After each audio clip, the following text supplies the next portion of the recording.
Soup was something that I always made because I've always lived in group houses. And what always happens in a group house is people will have good intentions and buy vegetables, but then never really use them. So you could hide all the vegetables in a soup and kind of give them a second lease on life. He was living on that clock house down on Mary, and he was making soup for his friends. And then that sort of bloomed into like, hey, if I made a big batch of this soup, would you buy it? I know it started as him offering people subscriptions within his neighborhood here in South Austin. I was in that first fall of subscribers, and it was a little bit of coordination. We would leave out a cooler, and then David would come by and leave the soup in a bucket. He came to me when I was working at a local restaurant equipment company. 60 quarts, baby. To buy a 60-quart stock pot. And I said, dude, what are you going to do with this? That's a big stock pot. He's well, I make soup. I'm like, oh, cool. And then I delivered on my bicycle. And I was like, you're crazy.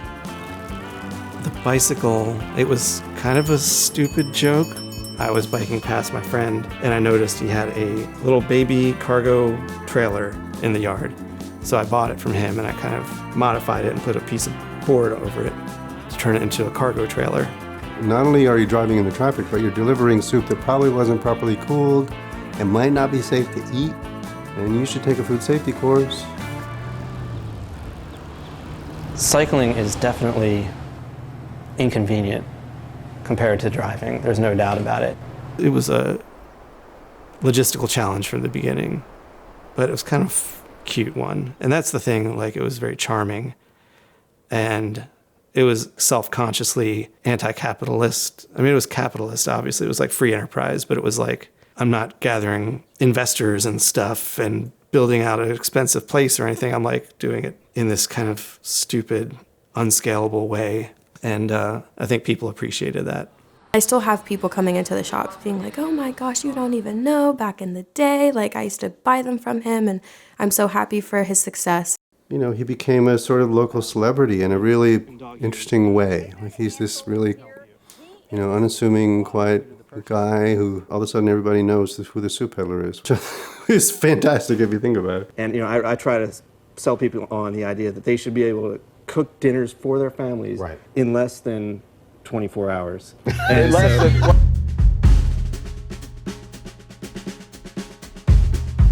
South Austin is a very amenable place for a creative class to live. Visually, it was really small, really quaint. There was still a lot of mom and pops around, even in like the central part of the city. The influx of tech companies is what has made Austin what it is. What it was is what brought those people here. The property tax load is ridiculous here. So that's what makes it impossible for creative people to live here, and then also for kind of creative businesses to stay where they are. It's not a miracle, but it's pretty close that there are any independent businesses in Austin. The real estate's getting so expensive. As Austin continued to grow, David was able to really pivot and kind of take it from a very small business to a larger one, and also really expand his food offerings. You know, that's definitely a sign of how creative he is and how enterprising, but also how he listens and how in touch he is and embedded he is with community. Community was the essence of the business because it was a completely direct word of mouth from person to person, neighbor to neighbor. Even when business started to grow, we would do stone soup parties and bring the customers together, and everyone would bring like a little ingredient, and I would cut everything up, and we would make the soup together, and we'd all eat together. And it was like a really very special kind of thing. I would connect with different nonprofits. I did several big fundraiser parties, and you know, the community connection was always there. We're getting a lot of musicians together. They're donating their time, and we're making some chili, some cornbread, and we're going to just a lot of friendly faces together and charge them money for the good company and the good time.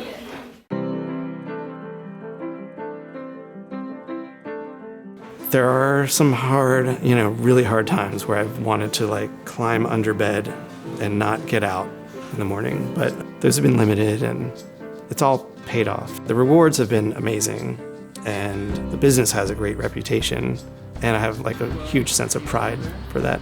You know, David was really kind of at the forefront of helping Austinites think differently about what they eat, how they eat, and how important it was to support local businesses, especially those that are establishments producing food. And I think he's really continued to be an important spokesperson for small independent businesses. If there's a bar that you love going to, you need to go to it more often. If there's a restaurant, there's something that's unique, you have to go. You have to go more than once a week. Or it'll disappear. It just will. You know, everyone wants to keep it weird. Supporting local businesses, you know, is a very important way of keeping Austin, Austin.